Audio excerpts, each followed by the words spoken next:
qui défend la casaque d'Infinity Nine Horses.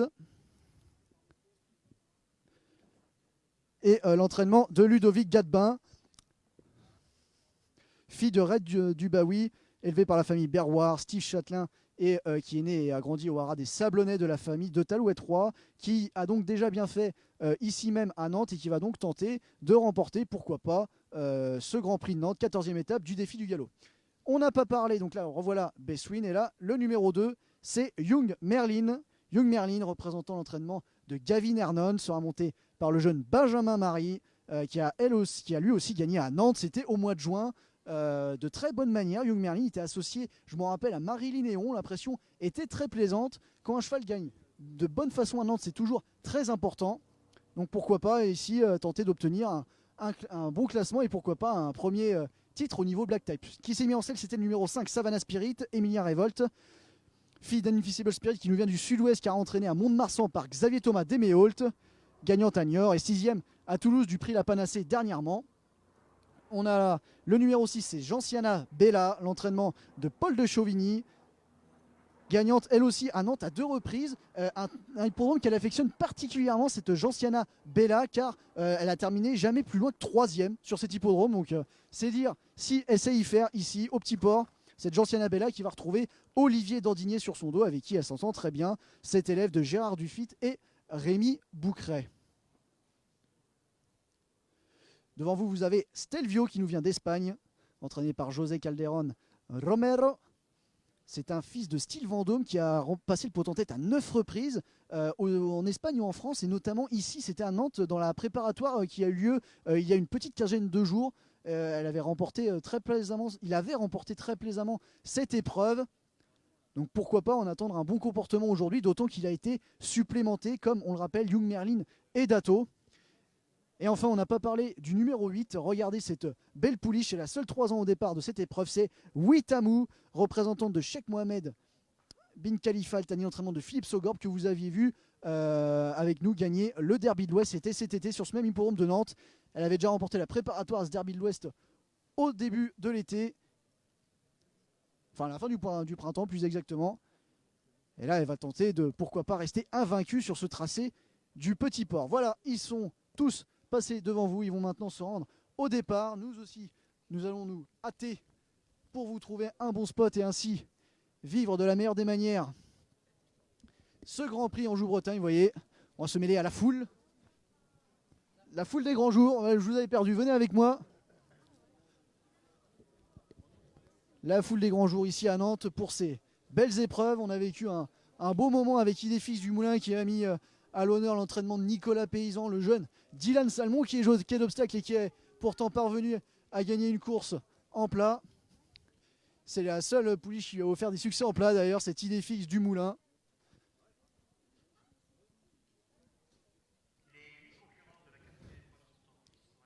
Ils se rendent gentiment en piste, ils vont emprunter le même tracé que les concurrents du Prix de l'Avenir ont emprunté il y a quelques minutes. Et nous allons nous mettre non loin de l'écran géant pour faciliter la retransmission de cette épreuve qui, par le passé, rappelez-vous, on a vibré et on a vécu de grands moments avec ce Grand Prix de Nantes, notamment à l'époque où le défi du galop venait tout juste d'être créé. C'était avec Young Tiger, rappelez-vous, Young Tiger qui avait réalisé d'incroyables performances, notamment avec Jean-Bernard Haykem sur son dos, et qui avait notamment ici brillé de mille feux dans le Grand Prix de Nantes, qui attire cette année 8 concurrents qui ont été lâchés sur la piste.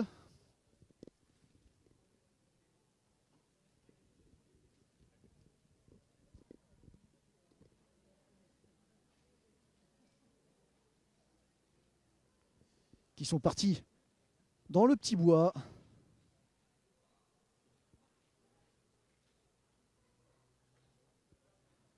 Qui vont revenir gentiment vers les stalles de départ.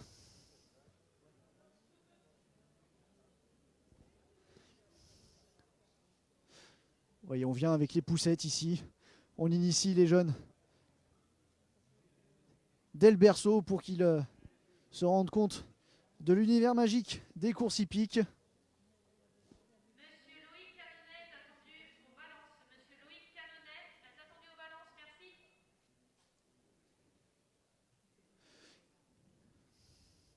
Il fait très beau ici à Nantes pour cette 14e étape du défi du galop. Donc justement, si vous avez suivi tout au long de cette année le défi du galop, il serait peut-être temps de vous faire un petit point sur le classement général parce que comme le trophée national du cross, à la fin il y aura un meilleur cheval qui sera sacré, un meilleur entraîneur et un meilleur jockey. Et donc le classement pour l'instant est le suivant. Tout d'abord chez les chevaux, c'est Monty qui a la tête du classement, juste devant Hatim et Moderator. Hatim, c'est la Kazakh Curie Brillantissime, notamment sous l'impulsion de Sébastien Desmontil, et qui avait remporté ce tournoi l'an dernier. Donc pour l'instant, tous ces chevaux se tiennent de très près. Il reste encore quelques étapes, même si celle du Maroc a été annulée, elle devait avoir lieu ce mois de novembre, mais tout est encore possible. On ne sait pas encore qui va pouvoir l'emporter. Le suspense est vraiment entier. Chez les entraîneurs, Jean-Claude Rouget a fait le trou, si on peut dire, avec juste devant lui, il est juste devant Jérôme Régnier et aussi André Fabre, François Montfort et Charles Rossi qui se tiennent dans un mouchoir de poche. Les trois derniers sont au même nombre de points, à savoir 12, et donc ils ont voilà, pour l'obtention du second accessi ou mieux, c'est encore très très serré là aussi. Et chez les jockeys, donc c'est Gérald Mossé, l'homme au gant blanc, qui a la tête. Juste devant, Michael Barzalona et Maxime Guyon. Maxime Guyon qui est présent aujourd'hui, qui montera Witamu, qui est l'une des grandes favorites de cette épreuve, puisque rappelez-vous, tout début du mois de juillet, elle avait remporté ici le Derby de l'Ouest sur un terrain qui était à peu près pareil. Donc pourquoi pas. Ça avait l'air de lui avoir bien convenu à cet élève de Philippe Sogor. Et donc potentiellement, elle n'est pas incapable de briller et tenter de permettre à Maxime Guyon de grappiller des points pour remonter au classement général. Du coup, à l'inverse du trophée national du cross, il n'y a pas 20 points attribués aux gagnants, qu'ils soient cheval, entraîneur ou jockey. Ça va au max 6 points pour le premier. Ensuite, il y a 4 pour le deuxième, 3 pour le troisième, 2 pour le quatrième et 1 pour le cinquième. Donc voilà, vous savez tout sur le classement général de ce défi du galop, qui est riche de 17 étapes en tout et pour tout. Là, on est à la 14e. Ils sont 8 à pouvoir prétendre à la couronne. On va vous les représenter succinctement, ces différents concurrents, dans l'ordre du programme. Donc tout d'abord, on a Dato, le numéro 1 qui nous vient d'Allemagne. Le numéro 2, c'est Young Merlin qui nous vient de Chantilly, entraîné par le plus irlandais des Français, à savoir Gavin Hernon, gagnant ici même au mois de juin à Nantes de très belle façon. Il y avait plus de 3 longueurs à l'arrivée. C'était sous la selle de Marilyn Néon, mais pourquoi pas aujourd'hui, associé à Benjamin Marie qui est non moins talentueux, ça peut très bien se passer pour ce Young Merlin. Ensuite, on a Stelvio, la montre de Clément Cadel, l'entraînement espagnol de José Calderón Romero, qui a gagné ici même au Petit Port, c'était au mois d'octobre, dans la préparatoire. Derrière, on a Palus Argenteus qui nous vient du sud-est, qui nous vient de Marseille avec Christophe Escuder. C'est un élève de poulinière.com, de la famille Darou et de Pascal Nou. Nos amis Amélie et Sylvain Martin, que l'on salue. Sextuple lauréat, donc voilà, il a gagné sur divers hippodromes. La variété ne lui fait pas peur. Le 5, c'est Savannah Spirit. Le 6, Gentiana Bella. Le 7, Bestwin. Et le 8, Witamu. Et ils sont partis, chers amis, maintenant, pour cette 14e étape du défi du galop. C'est le Grand Prix de Nantes, l'un des temps forts de chaque saison sur l'hippodrome du Petit Port. Et on est tout de suite très bien parti avec Palus Argenteus et Anthony Crassus qui ont pris un petit avantage sur Gentiana Bella et Olivier Dandinier. À l'extérieur, on a Dato et Alexis Pouchin qui sont 3e. Plus côté corne, on a Young Merlin et Benjamin Barry. Juste à leur extérieur, on a le numéro 5, c'est Savannah Spirit. Entre eux, on a Bestwin et Damien Bosch. Tandis qu'à l'arrière-garde, pour l'instant, on a notamment le numéro 3, Stelvio, et Wetamu qui s'épaulent à cet instant du parcours. Ils vont partir dans le tournant après les tribunes et ils vont disparaître quelques instants à cause de la courbe de la piste de trop. Ils vont reparaître prestement avec toujours Palus Argenteus qui est à la tête juste devant Dato en 2e position. C'est le numéro 6, Gentiana Bella, qui est en 3e position, alors que Bestwin patiente pour l'instant en 5e position au sein du peloton. On a ensuite le numéro 2, c'est Young Merlin qui est 6e, juste devant le numéro 5, c'est Savannah Spirit. À l'arrière-garde, on a pour l'instant, mais encore très très bien en cours, c'est le numéro 3, Stelvio, et Wetamu qui ferme la marche avec Maxime Guyon. Ils s'en vont maintenant au bout de la ligne d'en face. Ils vont commencer à aborder le tournant final avec toujours Palus Argenteus et Anthony Crassus qui règlent l'allure juste devant le numéro 1, Dato. Tandis que dans leur dos, on a le numéro 6, c'est Gentiana Bella. Le numéro 2, Young Merlin, n'est pas loin, de même que Bestwin ainsi que Savannah Spirit. tandis que le numéro 1, Dato, est toujours à l'arrière-garde en compagnie de Wetamu. Mais on ne va pas très vite à cet instant du parcours et donc tout le monde est relativement bien en course et a toutes ses chances pour prétendre à la couronne. Palus Argenteus et Anthony Crassus qui sont presque sur le point de sortir du petit bois, qui ont toujours bien les commandes de l'épreuve. On les attaque à cet instant avec Dato et surtout avec Stelvio tout à l'extérieur qui arrive dans un canter avec Clément Cadel. Il semble avoir énormément de gaz, le concurrent espagnol.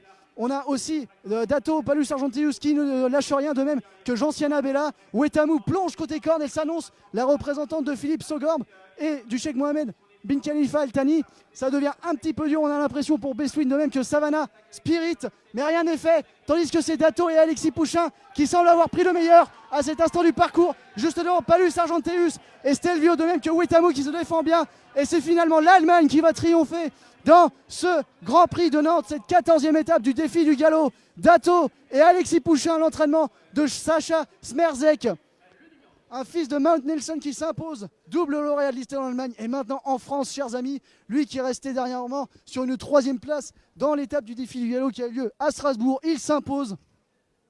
Le protégé de Sacha Smerzek, grand bravo à tout l'entourage, à la casaque de la Stahl Grafenberg et l'élevage de Newcell Sparkstud où ce fils de Mount Nelson est né et a grandi.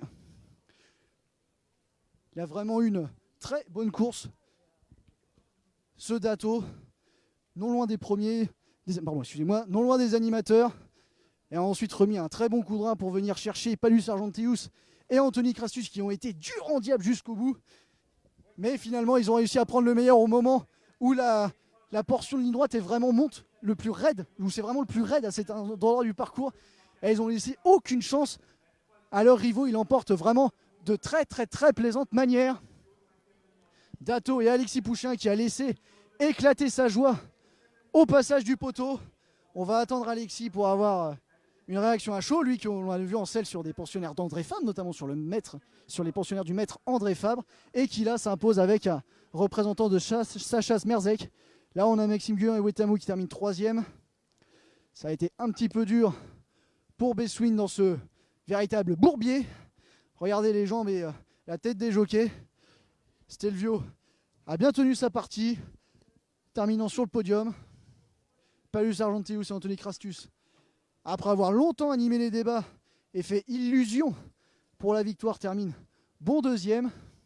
Tandis que j'aperçois Dato et Alexis Pouchin qui arrivent.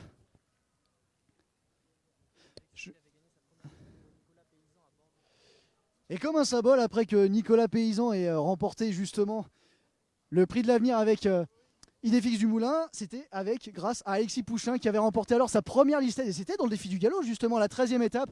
Et Alexis qui nous revient en conquérant, grand bravo Alexis. Tout d'abord raconte-nous un peu comment ça s'est passé ton parcours. Voilà, je suis pas très bien parti. Après je me suis sorti de ça et puis j'ai pris une bonne portion à l'extérieur. Et le cheval avant le coup il avait une très bonne chance et il confirme, c'est tout.